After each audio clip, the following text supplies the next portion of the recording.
doing things a bit differently today. Today I felt like reading out loud. So I thought, why not start reading Romeo and Juliet? Why Romeo and Juliet? I don't know. It's the one that came into my mind when I thought of the idea. That sounds a bit redundant. So I won't do the entire play at once. I'm thinking a couple of installments. Shakespeare Sunday. See how it works. And if people like it, maybe I'll do other plays. Romeo and Juliet. Actus primus. Scena prima. Enter Samson and Gregory.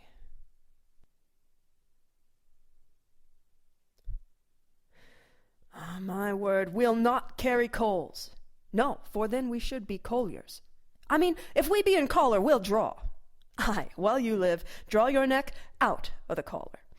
I strike quickly, being moved, but thou art not quickly moved to strike. A dog of the house of Montague moves me. To move is to stir, and to be valiant is to stand. Therefore, if thou art moved, thou run'st away. A dog of that house shall move me to stand. I will take the wall of any man or maid of Montague's. That shows thee a weak slave, for the weakest goes to the wall. True, and therefore women, being the weaker vessels, are ever thrust to the wall. Therefore I will push Montague's men from the wall, and thrust his maids to the wall. The quarrel is between our masters and us, their men. 'Tis all one. I will shew myself a tyrant. When I have fought with the men, I will be civil with the maids, and cut off their heads. The heads of the maids. Aye, the heads of the maids. Or their maiden heads, take it in what sense thou wilt. They must take it sense that feels it. Me they shall feel while I am able to stand, and 'tis known I am a pretty piece of flesh. 'Tis well thou art not fish. If thou hadst been poor John. Draw thy tool. Here comes of the house of the Montagues. My naked weapon is out. Quarrel, I will back thee. How? Turn thy back and run? Fear me not. No, marry, I fear thee. Let us take the law of our sides. Let them begin. I will frown as I pass by, and let them take it as they list. Nay, as they dare, I will bite my thumb at them, which is a disgrace to them, if they bear it. Do you bite your thumb at us, sir? I do bite my thumb, sir. Do you bite your thumb at us, sir? Is the law on our side if I say aye? No. No, sir, I do not bite my thumb at you, sir. But I bite my thumb, sir. Do you quarrel, sir? Quarrel, sir? No, sir. If you do, sir, I'm for you. I serve as good a man as you. No better? Well, sir, say better. Here comes one of my master's kinsmen. Yes, better. You lie. Draw if you be men. Gregory, remember thy washing blow. Part, fools, put up your swords. You know not what you do. What art thou drawn? Among these heartless hinds, turn thee, Benvolio, look upon thy death. I do but keep the peace, put up thy sword, or manage it to part these men with me. What, draw and talk of peace? I hate the word, as I hate hell. All Montagues and thee, have at thee, coward. Clubs, bills, and partisans, strike, beat them down, down with the Capulets, down with the Montagues. What noise is this?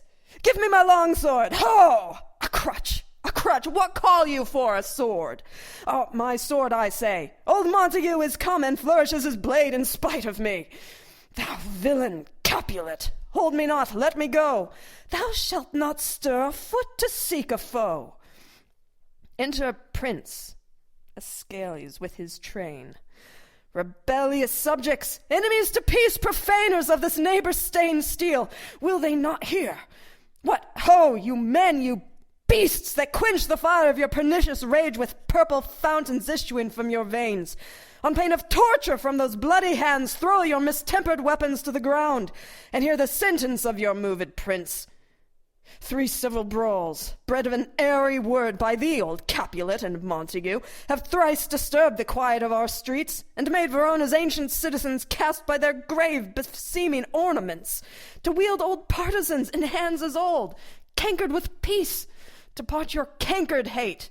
If ever you disturb our streets again, your lives shall pay the forfeit of the peace, for this time all the rest depart away. You, Capulet, shall go along with me. And Montague, come you this afternoon, to know our father's pleasure in this case, to old Freetown, our common judgment place. Once more, on pain of death, all men depart. Who set this ancient quarrel new abroach? Speak, nephew, were you by when it began? Here were the servants of your adversary, and yours, close fighting, ere I did approach. I drew to part them. In an instant came the fiery Tybalt with his sword prepared, which, as he breathed defiance to my ears, he swung about his head and cut the winds, who, nothing hurt withal, hissed him in scorn, while we were interchanging thrust and blows, came more, and fought on part and part, till the prince came, who parted either part. Oh, where is Romeo? Saw you him today? Right glad am I he was not in this fray. Madam, an hour before the worshipped sun peered forth, the golden window of the east, a troubled mind drave me to walk abroad, where underneath the grove of sycamore that westward rooteth from the city side, so early walking did I see your son. Towards him I made, but he was ware of me, and stole into the covert of the wood. I, measuring his affections by my own, which then most sought, where most might not be found, being won to many by my weary self, pursued my honor, not pursuing his, and gladly shunned who gladly fled from me.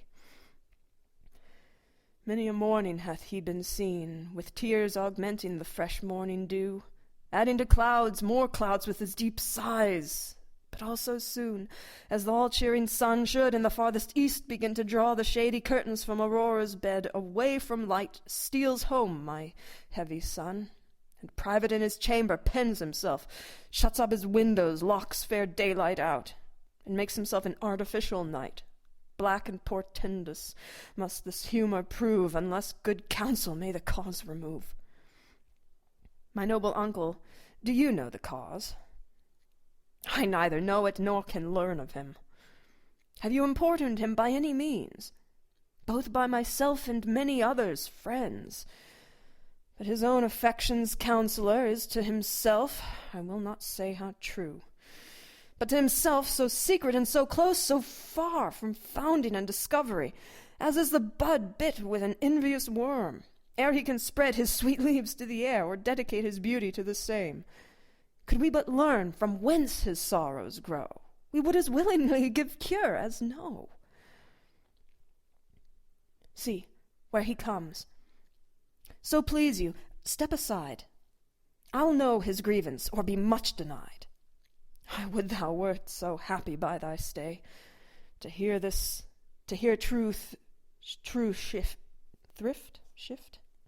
You've got the little blot on the page there. Come, madam, let's away. Good morning, cousin. Is the day so young?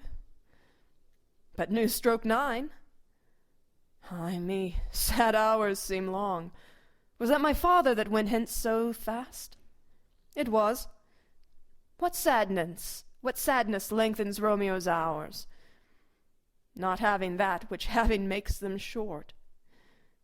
In love, out of love, out of her favour where I am in love. Alas, that love so gentle in his view should be so tyrannous and rough in proof. Alas, that love, whose view is muffled still, should without eyes see pathways to his will. Where shall we dine? Oh me, what fray was here? Yet tell me not, for I have heard it all. Here's much to do with hate, but more with love. Why then, oh brawling love, oh loving hate, oh anything of nothing first created, oh heavy lightness, fierce vanity, misshapen chaos of well-seen forms, feather of lead, bright smoke, cold fire, sick health, still waking sleep that is not what it is. This love feel I, that feel no love in this. Dost thou not laugh? No, coz, I rather weep. Good heart, at what? At thy good heart's oppression.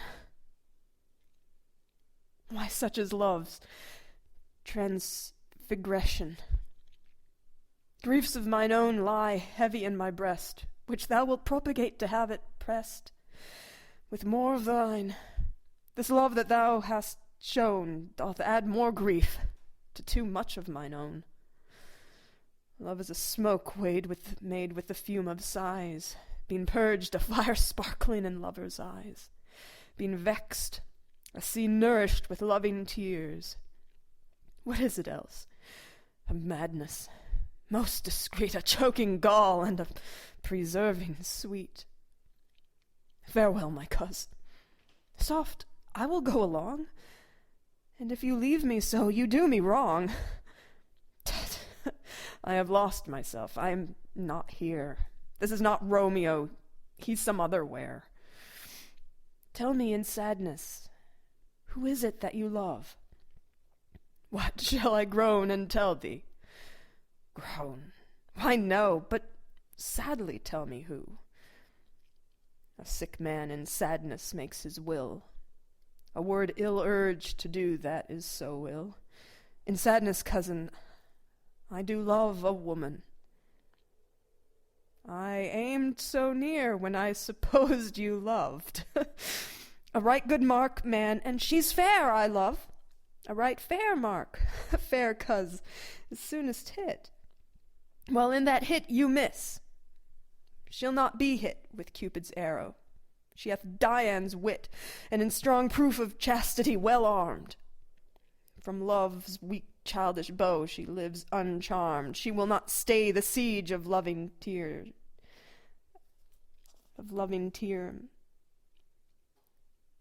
nor bid the encounter of assailing eyes, nor overlap to saint-seducing gold. Oh, she is rich in beauty, only poor, that when she dies, with beauty dies her store.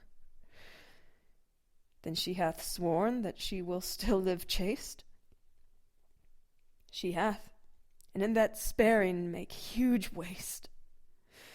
For beauty served with her severity cuts beauty off from all posterity. For beauty starved with her severity cuts beauty off from all posterity. She is too fair, too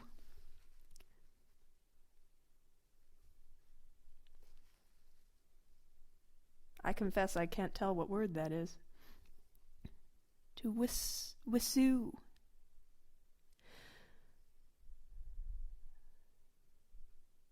Sally too fair, to merit bliss by making me despair. She hath forsworn to love, and in that vow do I live dead that live to tell it now. Be ruled by me. Forget to think of her. Oh, teach me how I should forget to think. By giving liberty unto thine eyes. Examine other beauties. 'Tis the way to callers, exquisite in question more, these happy masks that kiss fair ladies' brows. Being black puts us in mind they hide the fair. He that is stricken blind cannot forget the precious treasure of his eyesight lost. Shew me a mistress that is passing fair. What doth her beauty serve but as a note where I may read who passed that passing fair? Farewell, thou canst not teach me to forget.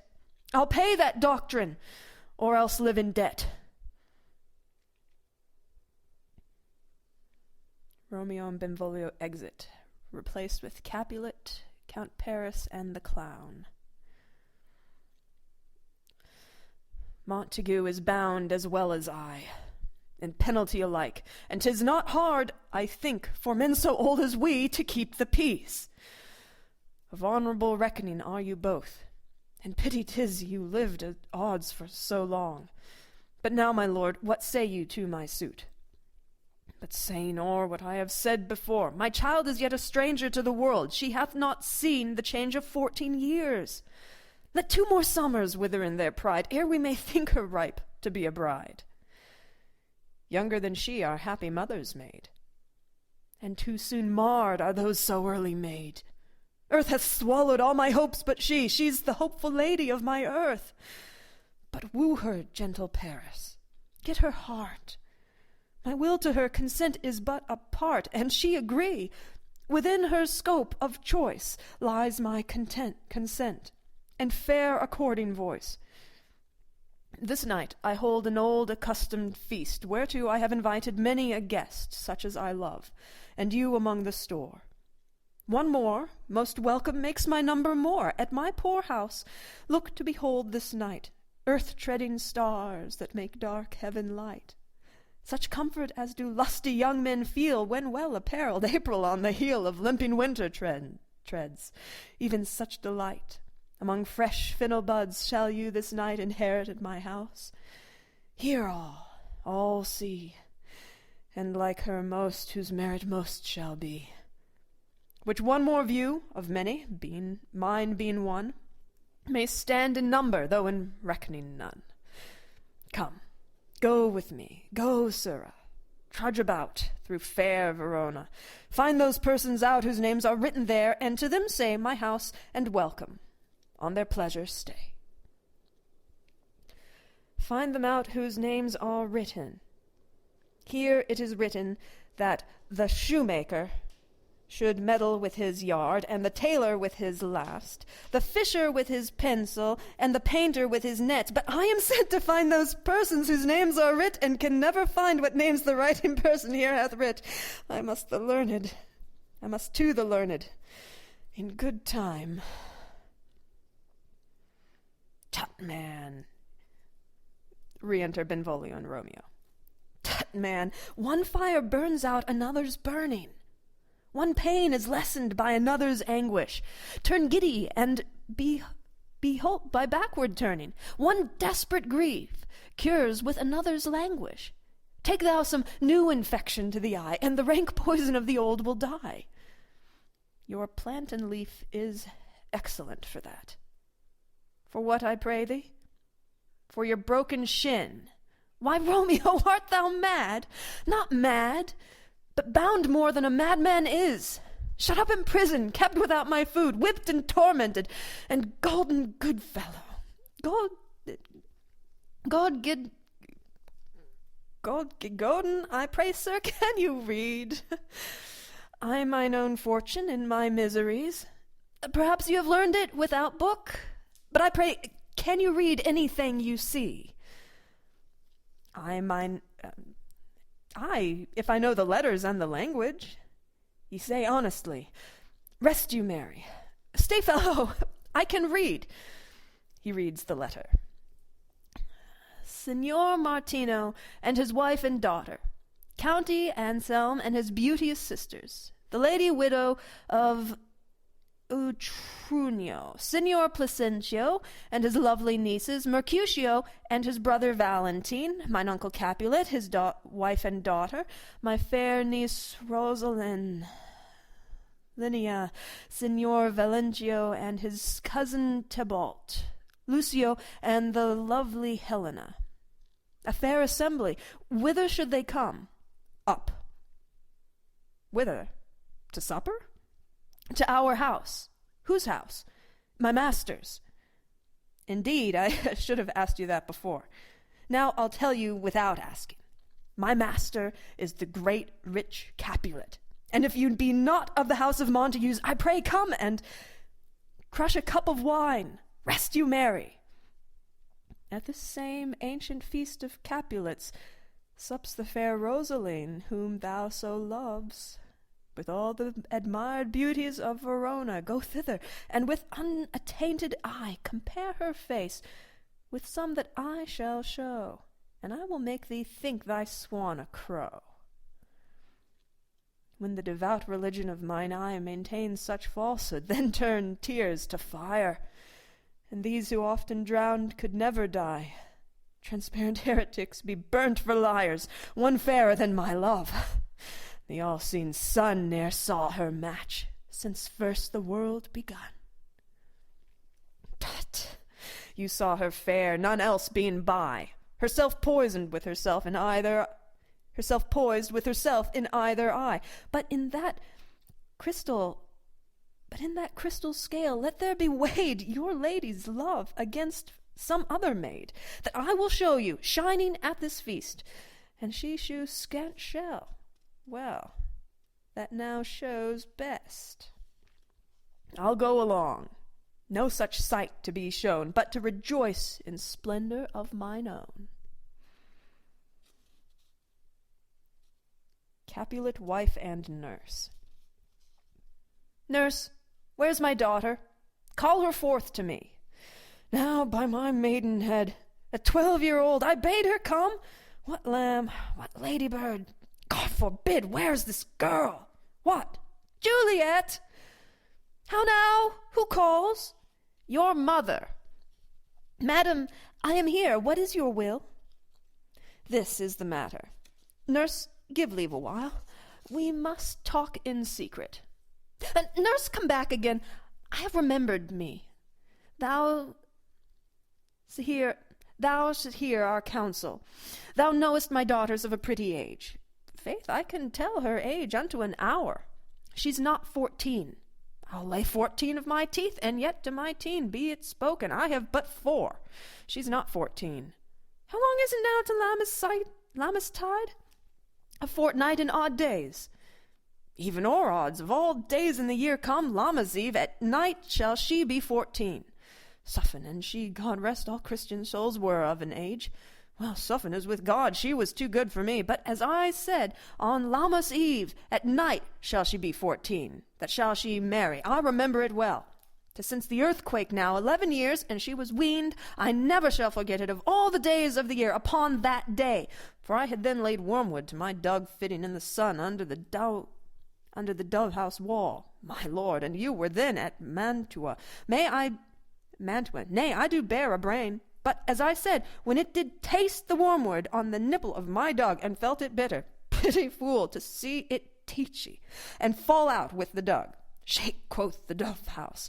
'Twas no need, I trow, to bid me trudge, and since that time it is 11 years, for then she could stand alone. Nay, Rude, she could have run and waddled all about, for even the day before she broke her brow. And then my husband, God be with his soul, I was a merry man, took up the child. Yea, quoth he, dost thou fall upon thy face? Thou wilt fall backward when thou hast more wit. Wilt thou not, Jewel? And by my holy dam, the pretty wretch left crying, and said, Aye, to see now how I shall come, how I left...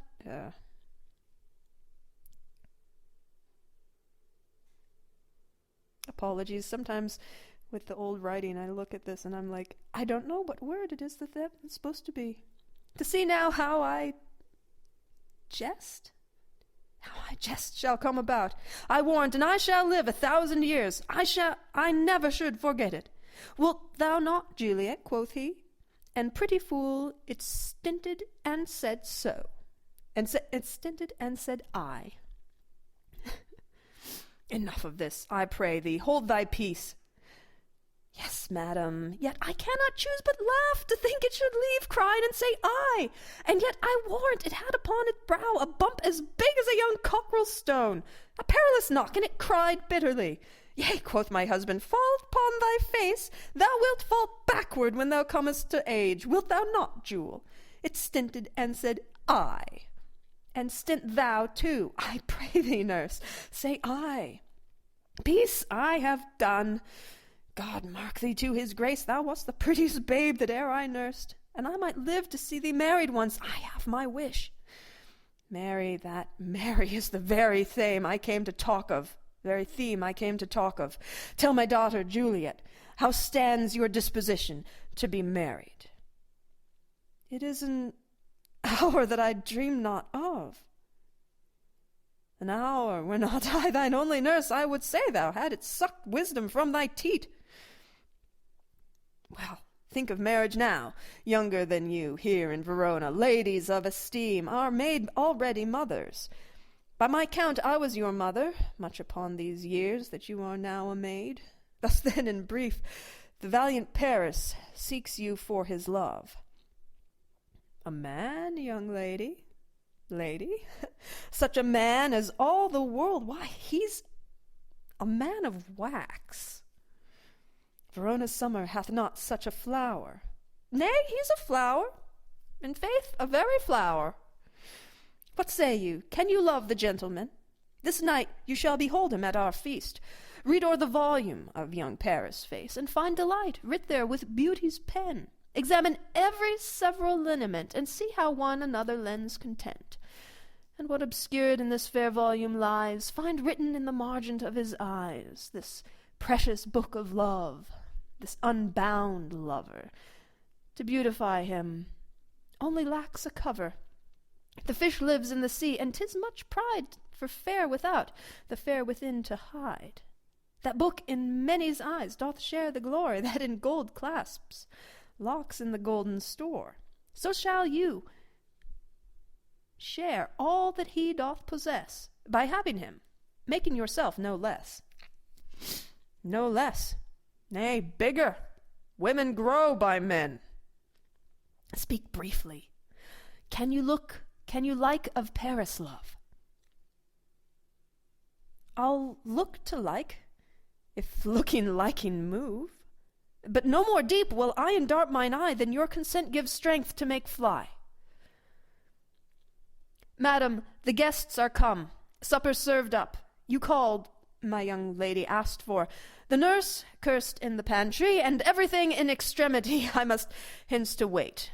I beseech you, follow straight. We follow thee, Juliet. The county stays. Go, girl, seek happy nights to happy days.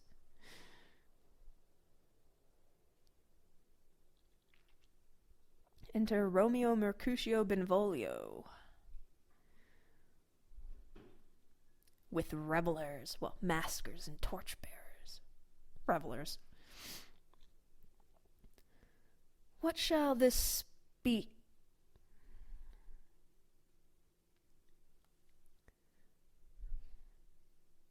What shall this be bespoke of our excuse, or shall we on without apology?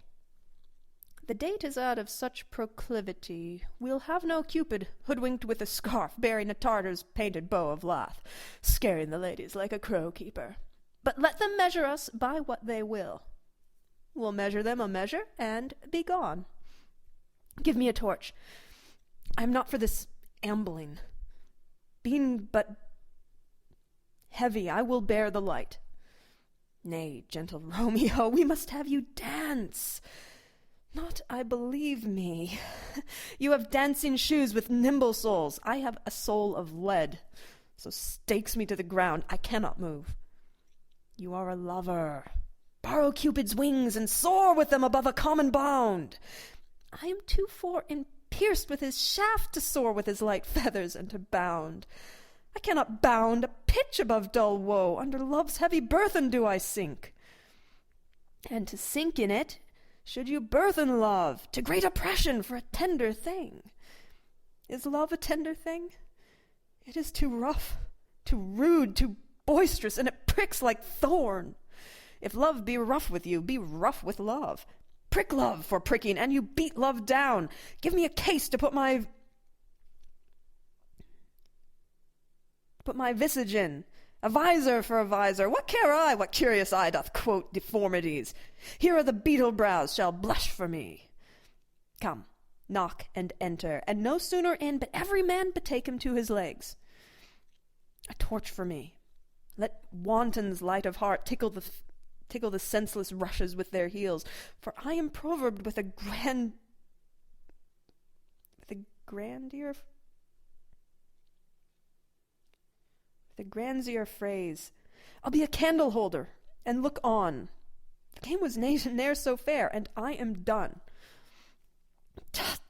Done's the mouse, the constable's own word. If thou art done, we'll draw thee from the mire, or save your reverence love, wherein thou stickest up to the ears. Come, we burn daylight. Ho! Nay, that's not so. I mean, sir, I delay. We waste our lights in vain. Lights by day take our good meaning, for our judgment fits 5 times in that, ere once in our fine wits. And we mean well in going to this mask, but 'tis no wit to go. Why, may one ask? I dreamt a dream tonight, and so did I. Well, what was yours? That dreamers often lie. In bed asleep while they do, dream things true. Oh, then I see Queen Mab hath been with you. She is the fairy's midwife, and she comes in shape no bigger than agate stone on the forefinger of an alderman, drawn with a team of little atomies over men's noses as they lie asleep. Her wagon spokes made of long spinners' legs, the cover of the wings of grasshoppers, her traces of the smallest spider's web, her collars of the moonshine's watery beams, her whip of cricket's bone, the lash of Philum, her wagoner a small grey-coated gnat, not half so big as a round little worm pricked from the lazy finger of a man. Her chariot is an empty hazelnut, made by the joiner squirrel or old grub, time out of mind the fairy's coachmakers. And in this state she gallops night by night through lovers' brains. And then they dream of love. On courtiers' knees that dream on curtsies straight, or lawyers' fingers who straight dream on fees, or ladies' lips who straight on kisses dream, which oft the angry Mab with blisters plagues, because their breaths with sweetmeats tainted are. Sometime she gallops o'er a courtier's nose, and then dreams he of smelling out a suit. And sometime comes she with tithe-pig's tail, tickling a parson's nose as he lies asleep. Then he dreams of another benefice. Sometime she driveth o'er a soldier's neck, and then dreams he of cutting foreign throats, of breeches, ambuscados, Spanish blades, of healths 5 fathoms deep, and then anon drums in his ear, at which he starts and wakes, and being thus frighted swears a prayer or two and sleeps again. This is that very Mab that plaits the manes of horses in the night, and bakes the elk locks and foul sluttish hairs, which once untangled much misfortune bodes. This is the hag, when maids lie on their back, that presses them and learns them first to bear, making them women of good carriage. This is she. Peace, peace, Mercutio, peace. Thou talk'st of nothing.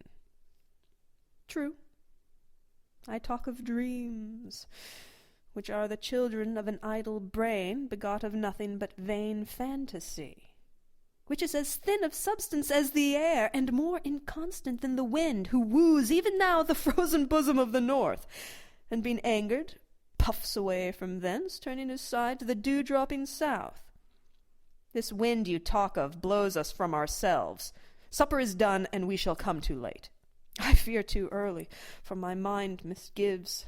Some consequence yet hanging in the stars shall bitterly begin his fearful date with this night's revels, and expire the term of a despised life closed in my breast. By some vile forfeit of untimely death, but he that hath the stertage of my course, direct my suit. On, lusty gentlemen! Strike drum! Where's Potman, that he helps not to take away? He shift a trencher? He scrape a trencher? When good manners shall lie in 1 or 2 men's hands, and then unwashed too, 'tis a foul thing. Away with the John stools. Remove the cork cupboard. Look to the plate. Good thou, save me a piece of marchpan, and thou as thou lovest me, let the porter let in Susan Grindstone and Nell, Anthony, and Potman. Aye, boy, ready. You are looked for, and called for, asked for, and fought for in the great chamber. We cannot be here and there too. Cheerily, boys, be brisk a while, and the longer liver take all.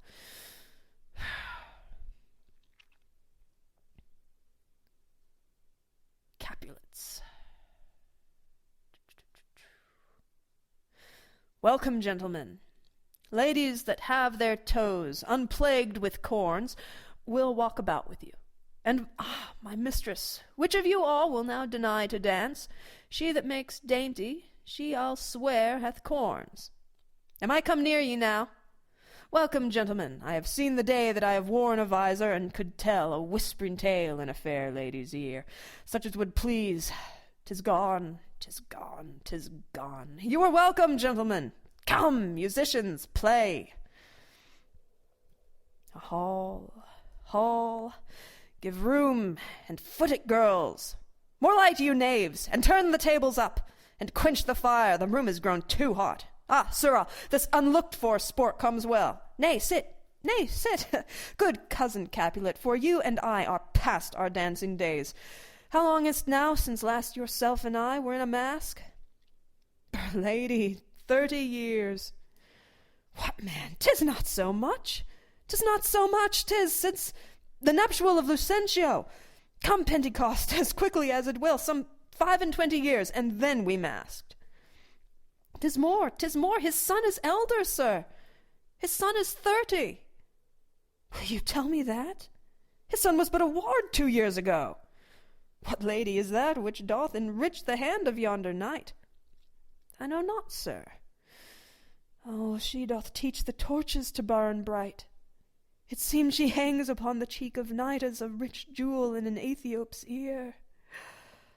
Beauty too rich for use, for earth too dear. She shows a snowy dove trooping with crows. As yonder lady o'er her fellows shows, the measure done, I'll watch her place of stand, and touching hers, make blessed my rude hand. Did my heart love till now? Forswear its sight, for I never saw true beauty till this night.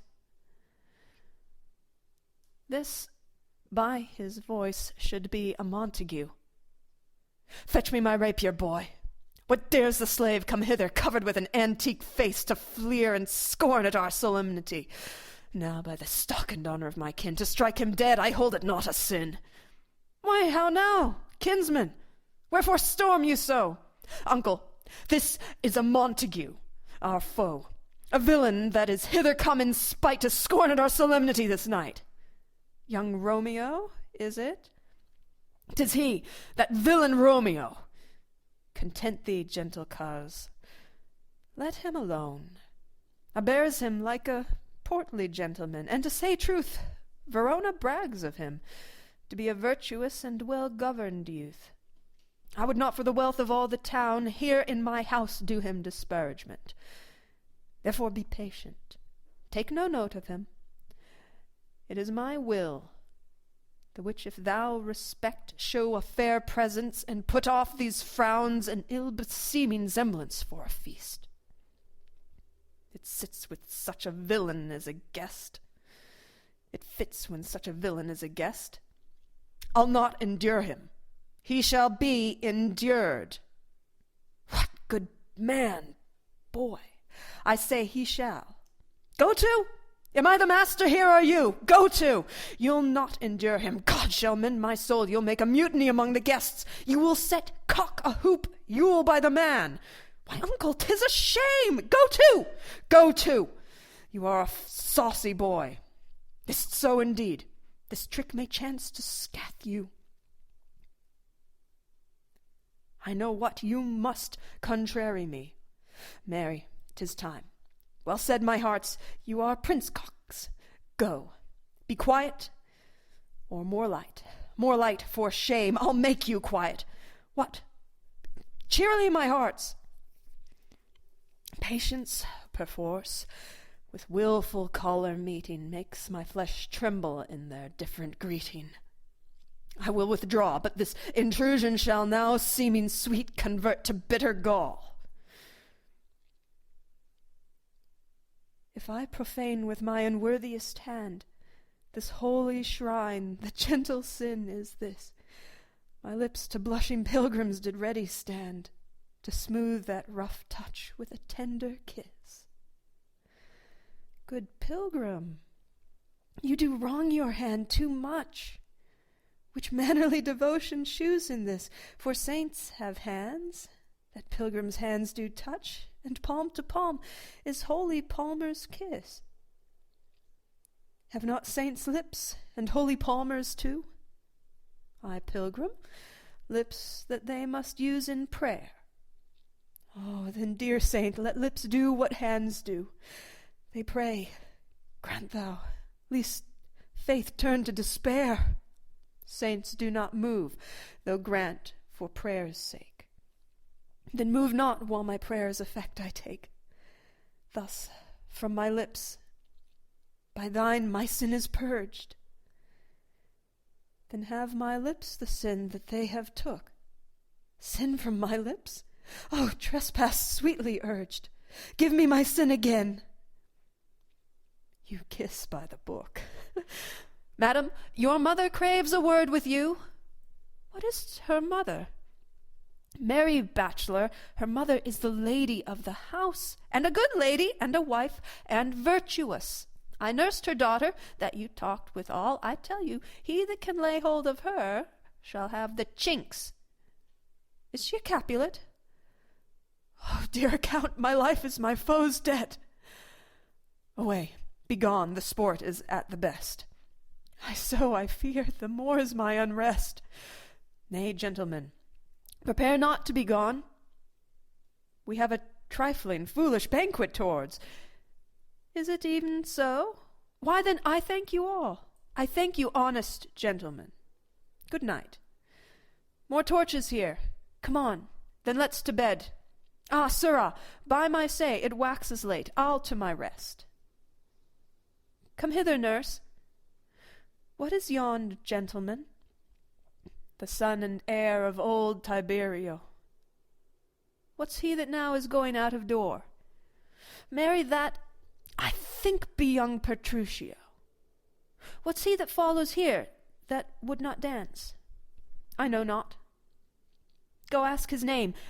If he be married, my grave is like to be my wedded bed. His name is Romeo, and a Montague, the only son of your great enemy. My only love sprung from my only hate. Too early seen, unknown, and known too late. Prodigious birth of love it is to me, that I must love a loathed enemy. What's this? What's this? A rhyme I learn even now, of one I danced withal. Anon, anon. Come, let's away. The strangers are all gone.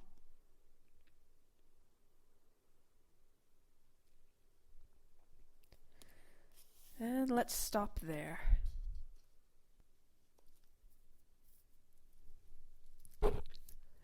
Thank you for listening. We'll continue from there next time.